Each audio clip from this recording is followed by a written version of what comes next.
So magandang araw mga boss. Today is Saturday at mabilisang video lang ulit tayo, mabilisang update dito sa shop. So araw ng Sabado pero nakikita nyo walang katao-tao dito sa computer shop. So this week is parang napansin ko is mahina dahil nga sa bagyo. Walang pasok simula pa nung Lunes. And mga boss, parang disadvantage din na walang pasok kasi walang baon yung mga bata. So wala silang pera, wala silang sobrang baon, hindi sila makapaglaro dito sa computer shop.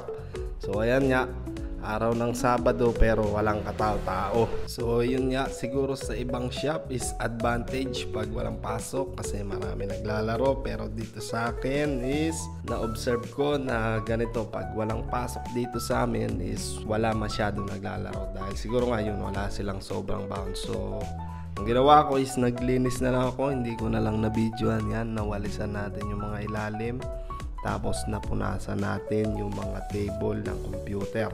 So hindi ko lang siya nabugahan ng blower dito. So siguro bukas na or sa Lunes pag may pasok na yung mga bata. So isa-isahin nating linisin yan para hindi sayang yung oras. So yan, medyo madumi na yung mga loob na computers kasi nga magabok dito sa shop. At update ko na rin kayo dito sa nabili ko na pabango dito sa shop. So yan, mura lang yan, 115 pesos. So i-share ko yung link sa description para kung may shop kayo makabili din kayo nito. Sobrang bango talaga. Tapos ano nga ba yung ginagawa ko dito pag yung nagbabantay ako dito sa shop?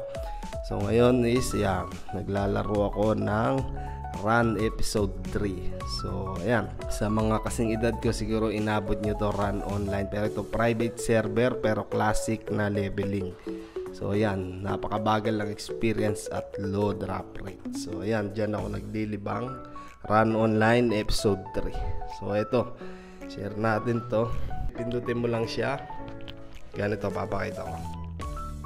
Pindutin mo lang siya sa kung anong gusto mong lakas, pero mas maganda is dito sa number 5. So ayan, ganyan lang. So kung may mga shop kayo, ang ganda nito, sobrang bango.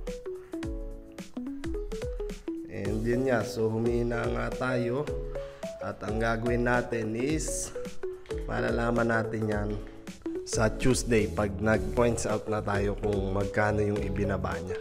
Kasi last coins out naka 4,000 mahigit tayo at yung coins out bago tayo maka 4,000 is naka 5,000 tayo sa isang linggo. So malalaman natin ngayon kung magkanong ibinaba ngayong linggo na to. So yun mga boss, so siguro ganun talaga, hindi palaging Pasko dito sa computer shop, hindi palaging malakas at okay lang naman. So kung wala naglalaro, hindi tumatakbo yung kuryente natin, kaya medyo mababa naman siguro yung babayaran natin sa bills. So ganun talaga mga boss, hindi naman araw-araw Pasko at okay lang naman.